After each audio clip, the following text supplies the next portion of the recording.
Consegue sentir? Parece que o mundo está a andar depressa. Parece que o tempo nos foge por entre os dedos. Tudo está em constante alteração.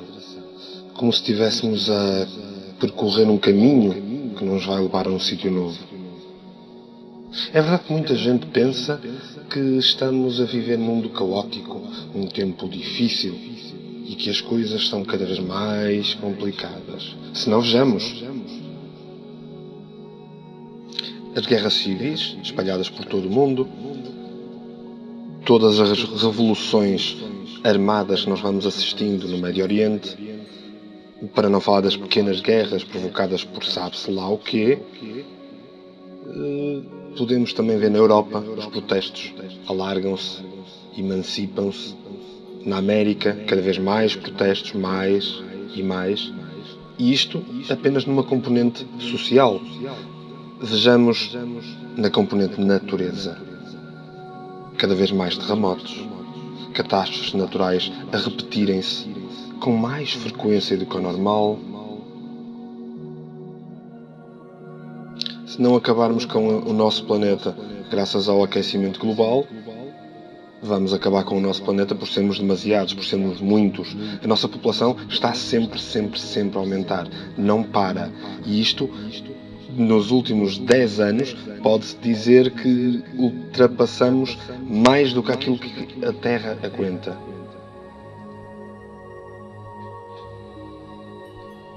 Não será que estamos a atravessar uma era de transformação? Uma era de movimento? Todos sentimos que algo está a acontecer. Todos temos a noção de que tudo está em mudança. Muitas pessoas por todo o mundo já notaram que o mundo está em alteração. Já estão a fazer algo, estão a iluminar, estão a crescer, a evoluir, a deixar de ser o humano materialista, preso. Outros começaram a dedicar a vida a tentar ensinar, a tentar guiar, a tentar dizer o que se passa, se calhar mostrar aquilo que não querem que se saiba, porque está na altura. Está na altura de acordar. Quanto a mim, estou ainda na fase de exploração. Estou ainda a tentar descobrir, estou ainda a tentar aumentar, evoluir. E se calhar, com estes vídeos, aquilo que eu quero é ter mais alguém para conversar sobre isto. Alguém que traga construtividade, que traga ideias e que no fundo se junte a mim, porque é possível a humanidade acordar. Nós estamos aqui para isso. É para acordar. É para acordar. Corpo energético, corpo psicológico, corpo físico. Ou como muitos quererão chamar de energia, espírito e corpo. Tanto faz. Na realidade, ninguém se dedica no mundo inteiro a estudar os três. Temos a ciência, que estuda o corpo, como se estivesse completamente dissociado dos outros dois corpos importantes para nós vivermos. Temos, por outro lado, a psicologia ou os ramos psicológicos de estudo, como a psiquiatria, que tentam, através da análise da nossa parte psicológica, minorar todos estes problemas que vamos tendo no dia-a-dia, provocados pelo materialismo físico. E depois temos alguns gurus, temos algumas pessoas mais iluminadas que nos vão avisando dos chakras, que nos vão avisando da energia, que nos vão dizendo cuidado, à nossa volta a energia é importante. Não mais que o corpo, não mais que a mente, mas a energia é importante. É uma trindade.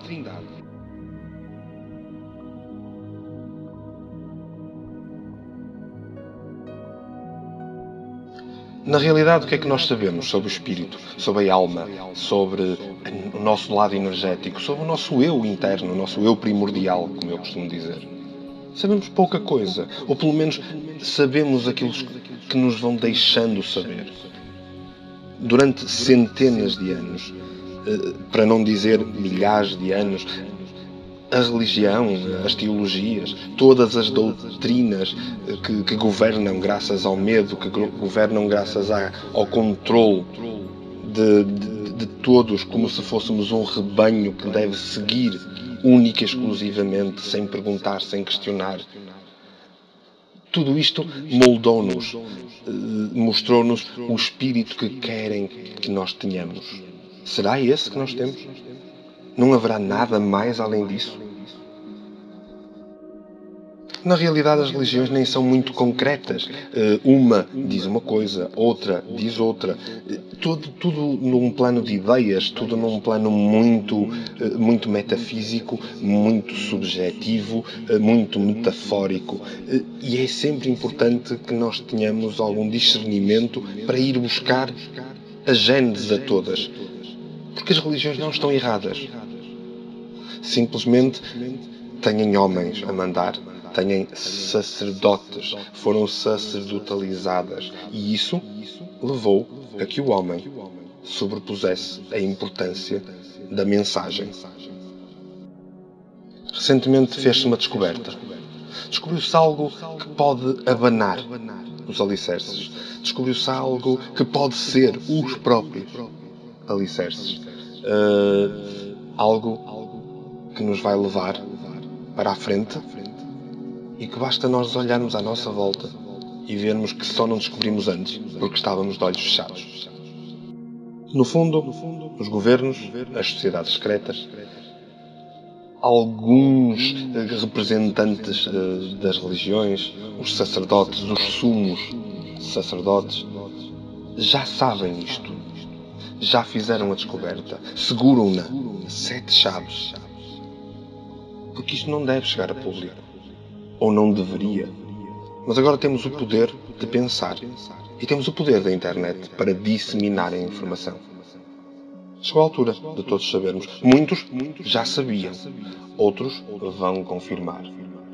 E outros aprendem. Porque no fundo é isso que estamos aqui a fazer todos. Esta informação está no fundo a sair lentamente cá para fora. Os iluminados, ou os quase iluminados, os que se tentam iluminar, vão tentando trazer à luz do dia todos estes conhecimentos, esta descoberta, e ensinar, disseminar a informação. É isso que eu quero com os meus vídeos. Com o Doctrina Ductor, a ideia é dar um guia do ensinamento. Bem-vindos ao primeiro capítulo.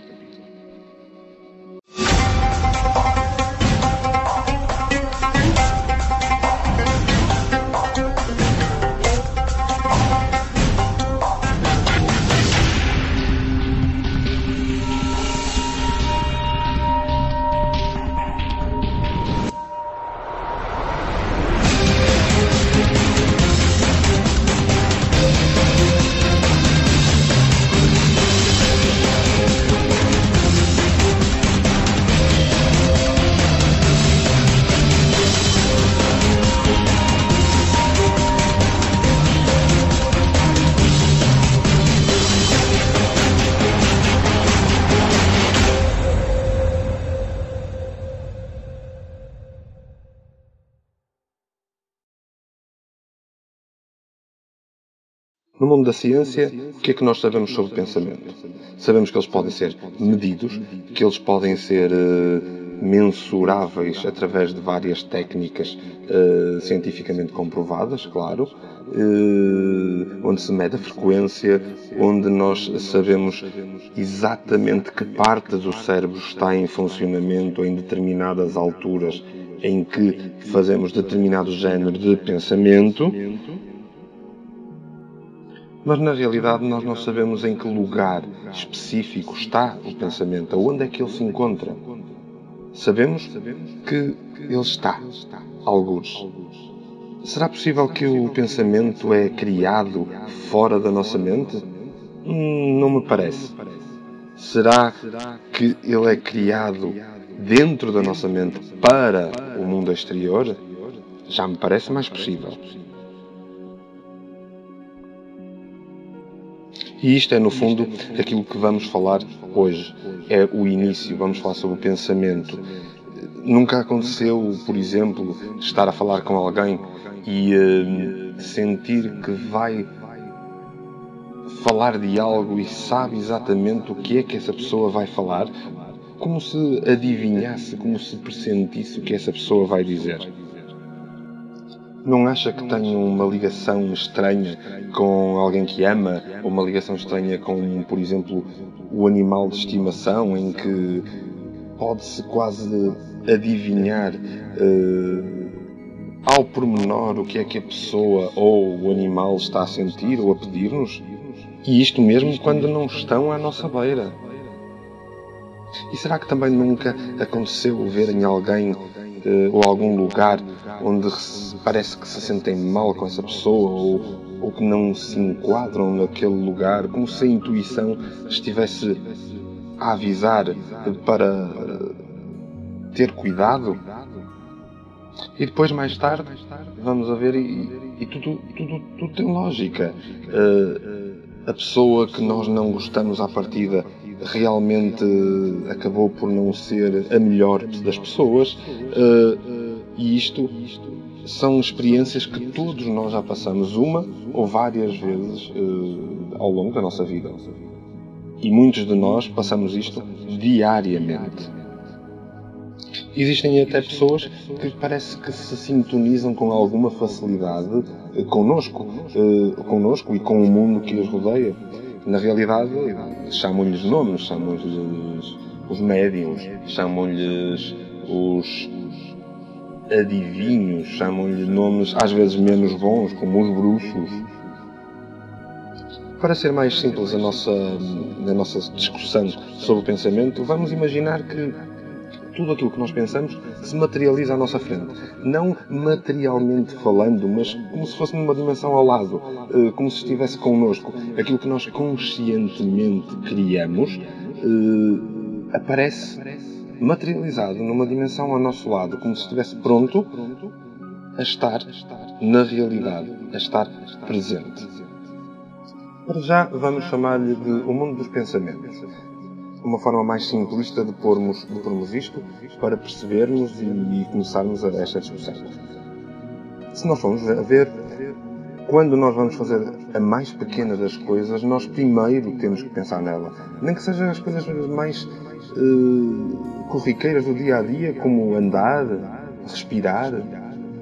E na realidade, tudo o resto, e partindo deste princípio, tudo o resto exige pensamento antes. Como, por exemplo, cozinhar, como conduzir.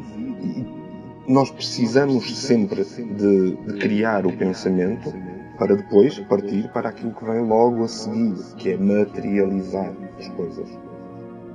Mas isto não é nada de novo. Todos nós sabemos, nós pensamos para fazer as coisas. Não conseguimos fazer de outra forma. No fundo é assim que nós funcionamos. Nós partimos daquilo que pensamos que queremos fazer e depois, simplesmente, fazemos. Partimos do pensamento para a ação. Dentro desta ordem de ideias, nós atribuímos ao mundo dos pensamentos aquilo que nós acabamos de pensar e queremos fazer e fazer ver materializar.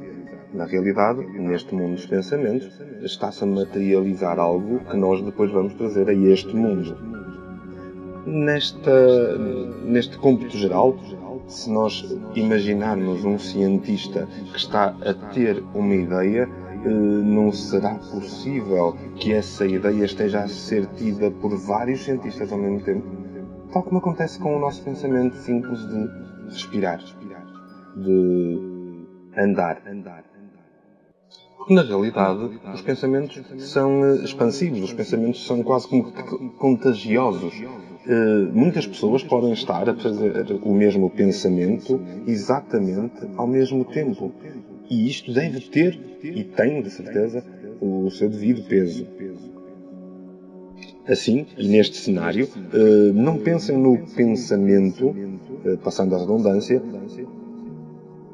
de que os pensamentos são dissociados uns dos outros. Imaginem que se muitos têm o pensamento de respirar, então é um único pensamento de respirar. Porque nós partilhamos o pensamento no mundo dos pensamentos. Que lá está, como não podemos ver este mundo dos pensamentos, quando partilhamos um pensamento global ou que mais alguém está ao mesmo tempo a tê-lo, nós não o temos da exata forma, da mesmíssima maneira. Quando muito, temos a ideia geral. E se estivermos próximos dessa pessoa, podemos acrescentar a esse pensamento que partilhamos a interpretação que fazemos das funções do corpo, das funções da linguagem, da própria linguagem corporal. E, no fundo, estamos a utilizar a intuição, que é, na realidade, aquilo que interliga os pensamentos ou o mundo dos pensamentos ao nosso mundo. Os encontros sociais que vamos tendo no dia-a-dia com os nossos amigos, com os nossos familiares, com os nossos colegas de trabalho, são, no fundo, um exemplo de conjuntos de pessoas que partilham as mesmas ideias, os mesmos pensamentos, as mesmas emoções com o resto do grupo. Como, por exemplo, estar numa sala de aula, onde, pelo menos é o que se quer, toda a gente está a tentar partilhar um pensamento de aprender algo que nos está a ser lecionado. E isto, no fundo, não é nada de transcendental. É a nossa vida do dia-a-dia, é o nosso cotidiano, só que se calhar visto de um prisma diferente, de um prisma mais metafísico, menos materialista. Assim sendo, é mais do que natural de que o que nós temos neste mundo material tenha existido primeiro no mundo dos pensamentos, ou seja, o nosso pensamento interfere diretamente com o nosso mundo material, com o nosso dia-a-dia, com o nosso estar aqui. E com isto chegamos à grande descoberta, ou à primeira das grandes descobertas, que é os pensamentos estão todos interligados uns com os outros, como se existissem num mundo dos pensamentos imaginário, para depois, posteriormente, serem trazidos aqui para o mundo material onde nós estamos. Ou seja, estamos todos interligados, nem que seja pelo poder do pensamento. E assim facilmente vemos que não estamos só em sintonia uns com os outros materialmente, em presença uns dos outros materialmente, mas também a nível mental, do pensamento, e obviamente a nível energético, porque este pensamento vai materializar-se posteriormente. No fundo, os nossos três corpos estão em constante convívio, estão em constante globalização de corpos. Até muito recentemente acreditava-se que os nossos corpos, os nossos pensamentos, estavam completamente dissociados dos corpos e dos pensamentos dos demais. E isto fazia de nós completamente isolados, 100% isolados do resto do mundo. Mas é um facto que não é verdade. Nós estamos em constante conexão uns com os outros. E esta individualidade que foi sempre defendida é uma mentira em que nos fazem cair no dia-a-dia. A conexão é tão grande, tão forte, a sintonia vai a um ponto tão alto que é quase impossível de acreditarmos e de percebermos. Pensem, por exemplo, nas várias criaturas à face da Terra. Como é que os gansos sabem, como matematicamente, para onde vão todos fazer a sua migração? Como é que os animais entram em contacto direto uns com os outros, partilham este mundo uns com os outros? E o que dizer dos cardumes dos peixes, que nadam em sintonia exata, como num bailado que não é de todo aleatório, e não têm qualquer forma verbal de comunicação uns com os outros? Os nossos animais de estimação, como é que eles contactam uns com os outros sem qualquer forma verbal de comunicação? Como é que eles sabem o que é que o outro está a pensar? Será só através da linguagem corporal que um deixa passar porque o rabo está no ar ou o rabo está para baixo?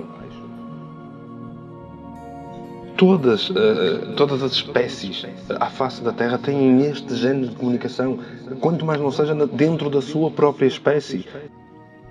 Já nós, os humanos, somos o passo seguinte, porque na realidade nós já podemos comunicar de outra forma. Nós temos as nossas linguagens corporais, os nossos microsinais, nós temos inclusive formas verbais de comunicação e formas escritas de comunicação.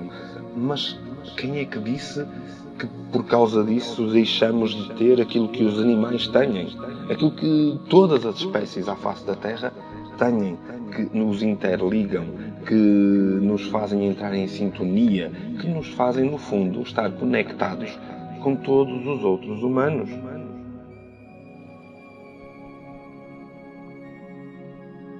É verdade que, à medida que o tempo passa, nós estamos cada vez mais em desarmonia uns com os outros.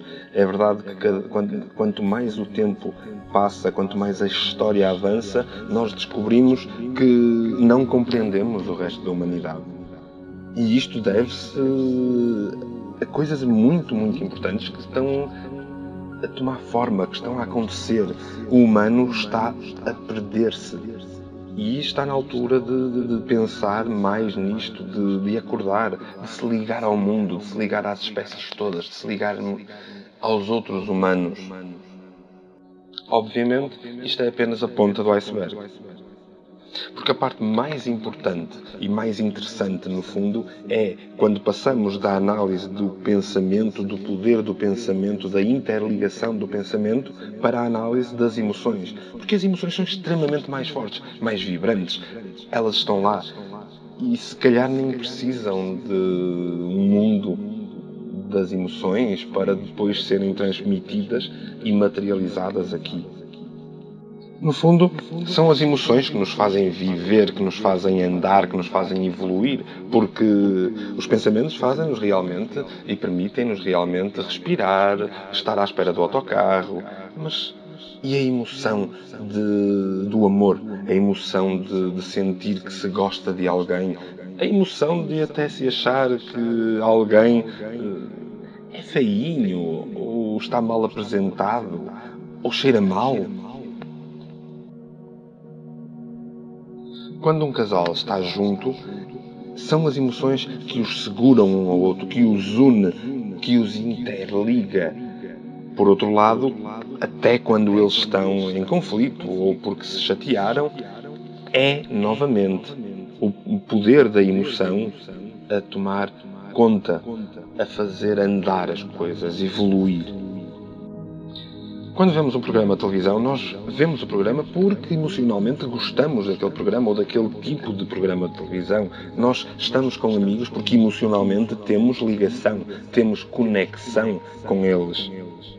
E isto aplica-se até numa escala bastante mais reduzida, como por exemplo aqueles dias de manhã em que nós acordamos até um bocado chateados, um bocado resingões, e vamos a sair da cama e batemos com o pé e magoamos-nos, mandamos um salto ou um urro e dizemos logo de seguida: ok, este vai ser um daqueles dias.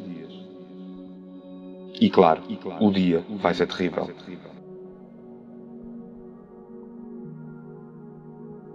E por outro lado, aqueles dias em que nós acordamos bem dispostos, contentes, com vontade de ganhar o mundo, com vontade de sermos do melhor, e parece que o dia é um dia excelente, parece que o dia corre, flui, um dia que nos sorri de volta.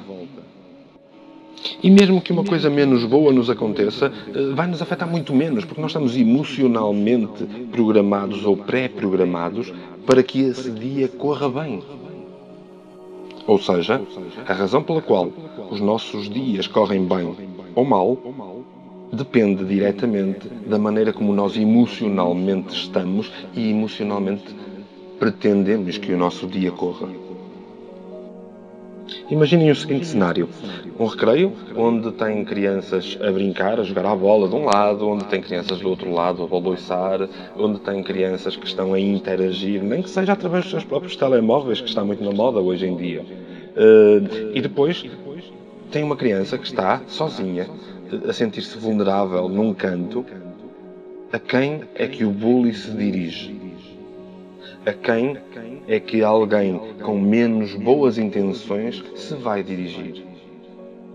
É porque, na realidade, a nossa sensação, a nossa emoção de nos sentirmos vulneráveis faz com que nós fiquemos vulneráveis fisicamente.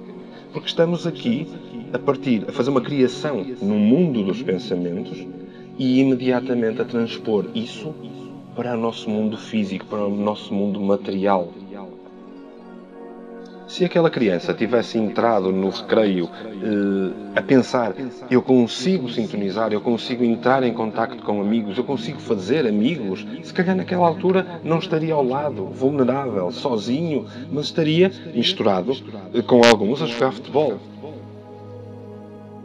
E isto aplica-se também ao próprio bully, porque se nós formos a ver, ele chegou ao recreio e a sua própria insegurança, a sua própria incapacidade de se fazer sintonizar com os outros, fez com que ele necessitasse de magoar os outros para sentir parte do grupo. Claro que ele está a pensar que está a magoar alguém para se fazer bem a si próprio, quando na realidade, e a longo termo, ele está a magoar-se a ele próprio. E podem ver no dia a dia, no meio dos famosos, exemplos disto que eu acabei de dizer, porque as pessoas melhores sucedidas na vida passaram por situações de bullying gravíssimas algumas. Por exemplo, o criador da Apple, o Steve Jobs, como por exemplo o criador do Facebook, o Mark Zuckerberg. Até os 2 criadores da Google são conhecidos por isso. Ou Donald Trump, o milionário. Todos eles reportaram uma infância difícil por bullying.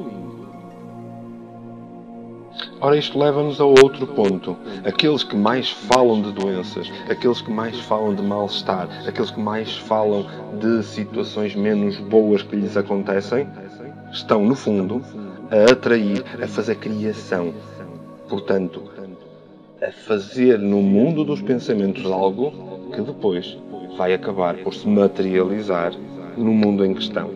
Na realidade, estão a atrair para eles tudo isto que eles pensam que têm ou intensificam o que têm.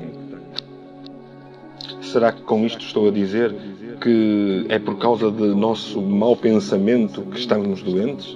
De certa forma, sim, porque o nosso sistema imunitário é mais fraco, fica enfraquecido, porque nós não o consideramos capaz. E, no fundo, voltamos ao mesmo. Do mundo dos pensamentos, estamos a criar algo que se vai materializar logo de seguida. Tipicamente, nós gostamos de deitar a culpa a um vírus, a uma bactéria. Agora está muito na moda dizer foi uma virose. Mas, no fundo, é a nossa energia negativa, a nossa má emoção, é o nosso mau pensamento que vai interferir de uma forma ou de outra neste mundo físico. Existem várias formas de cura, é verdade, mas estas formas de cura, tendencialmente, na sociedade em que nós vivemos, são formas de cura que atacam os sintomas, são alopáticas, são fármacos, são químicos que nós estamos a utilizar para suprir algo que nós próprios causamos em nós, na maioria das situações. Mas quanto à cura menos ligada a esta cura convencional, eu vou deixar para outro vídeo, para outra discussão, que nós teremos mais tarde. Assim, podemos chegar a uma franca conclusão. Nós criamos a nossa própria realidade. Somos, por isso, 100% responsáveis pelas situações em que nós nos encontramos, de uma forma ou de outra. A tristeza, a raiva, o desamor, até a depressão. Sim, são totalmente culpa nossa. Isto até me leva a acrescentar que a nossa vida aqui na Terra, junto dos nossos, junto da sociedade, também é culpa nossa. Fomos nós que decidimos encarnar. Fomos nós que decidimos chegar aqui. Fomos nós que decidimos vir aprender. Muitos já ouviram falar da lei da atração. Aliás, o livro O Segredo fez um sucesso incrível. Vendeu imenso, houve muita gente que leu. Na Gênese, estamos a falar da mesma coisa. Agora, é verdade que o livro O Segredo vai um bocadinho para a nossa vida materialista, não explica, não dá lógica, só é importante é vender o livro, é vender o vídeo, é fazer chegar, porque no fundo o segredo é o segredo deles ficarem ricos graças a tudo isto que é tão simples e que todos devíamos saber, ou pelo menos começar a aceitar e começar a praticar. Se analisarmos os resultados do livro O Segredo, de facto vamos encontrar muita gente que dá o testemunho de que funcionou, de que, como que por milagre, descobriram que podiam melhorar a vida deles, como que por milagre receberam dinheiro, como que por milagre arranjaram um emprego. Mas teria sido mesmo um milagre? Ou teriam eles começado a criar métodos, técnicas de moldar o pensamento no mundo dos pensamentos para que ele, ao chegar a nós, aqui se materializasse de uma outra forma, nos permitisse ter algo novo, renovado e mais positivo. Parece muito fantasioso dizê-lo, mas é uma realidade. Nós podemos literalmente mudar tudo na nossa vida apenas porque queremos. Mas temos que querer com vontade, tem que vir de dentro. É de dentro que as coisas partem. É do eu, é do pensamento, é do que nós queremos de facto. Eu sei que é assim por experiência própria. Funciona comigo. Porque é que não há de funcionar com os outros? Aliás, tenho imensos testemunhos disso. Logo, tem lógica e funciona. O que mais há a dizer? Claro que muitos vêm dizer não vamos alterar a nossa vida só porque nós estamos ali sentados a pensar que queremos que a nossa vida altere. E eu costumo responder, claro, não estamos ali sentados. Nós temos que fazer algo por isso. Não é só desejar, é fazer, é agir. Não é deixar fluir a vida, não é sobreviver, é viver. Comece a alterar a sua linha de pensamento, comece a alterar a sua linha de emoções. Altere de dentro para fora a forma como se sente, a forma como se quer sentir, o que quer conseguir de si próprio. E depois, imagine tudo isso a sair desse mundo dos pensamentos e a materializar-se ao longo dos tempos neste seu mundo real, pouco a pouco e com sucesso. Não deixe de forma nenhuma que a vida crie as suas emoções. Faça as suas próprias emoções. Crie e empurre os seus próprios pensamentos para o mundo dos pensamentos para que eles retornem e se materializem.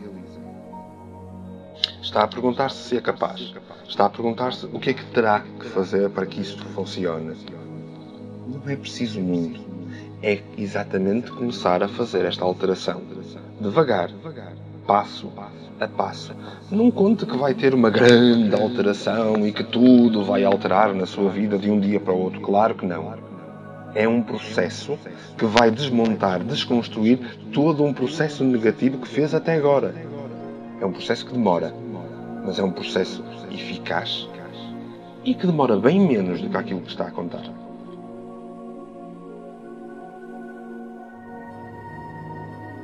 Faça coisas novas, olhe-se ao espelho, diga que se ama, mostre a si próprio que está ali para si.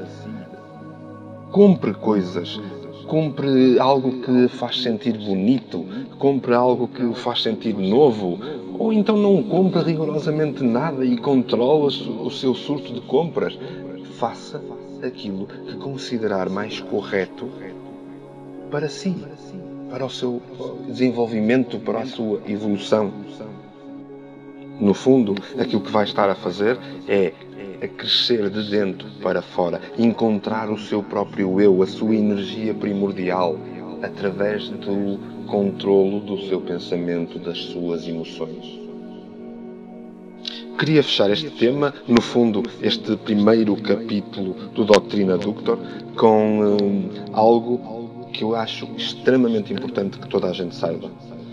Houve um japonês, o Dr. Masaru Emoto, que fez uma grande descoberta enquanto trabalhava e fazia os seus estudos com água, com algo tão simples, tão vida como é a água. É um facto que no início este cientista não foi muito acarinhado pelos demais cientistas, mas isto é normal. A ciência é o dogma do presente. A ciência é o dogma de hoje. E custa imenso aceitar que alguém faz uma grande descoberta que vai desmontar muita coisa que nos rodeia.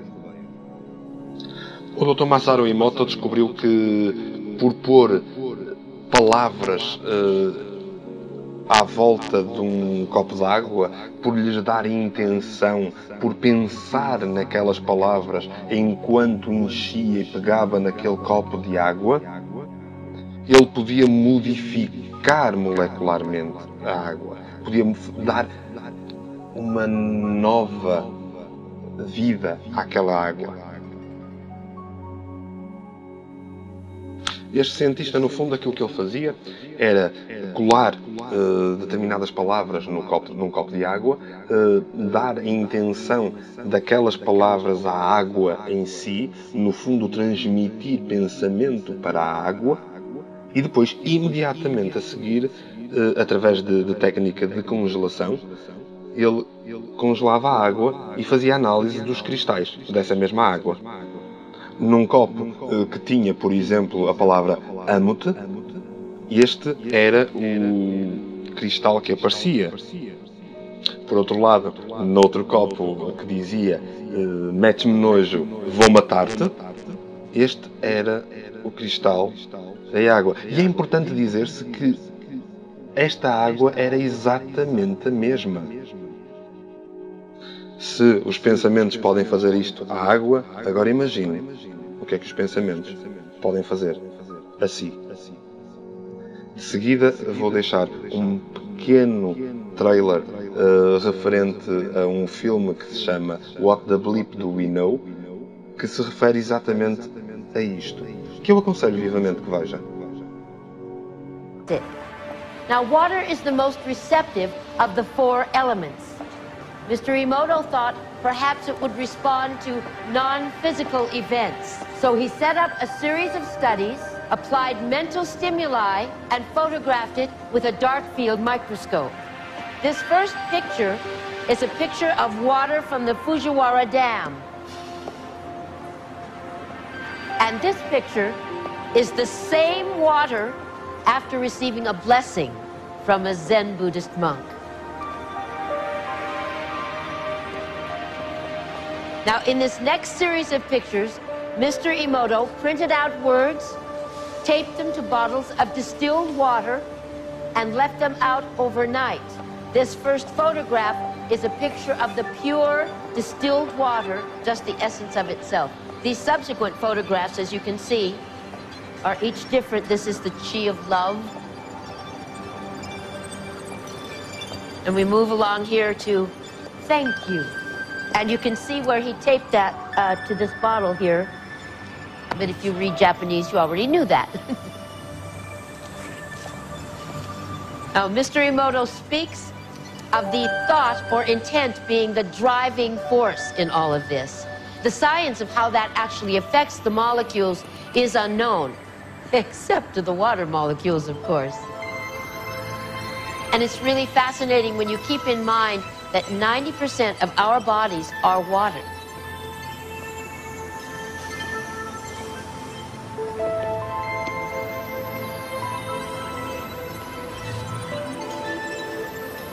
Makes you wonder, doesn't it? If thoughts can do that to water, imagine what our thoughts can do to us.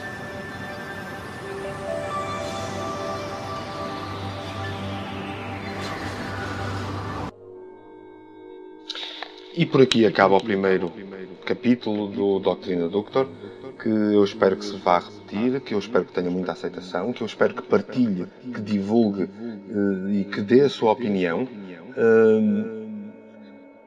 E deixo apenas uma última frase. Pode ser, pode fazer ou acontecer tudo aquilo que quiser. Basta que o queira cá de dentro para fora. Obrigado por ver o vídeo até ao fim e boas energias.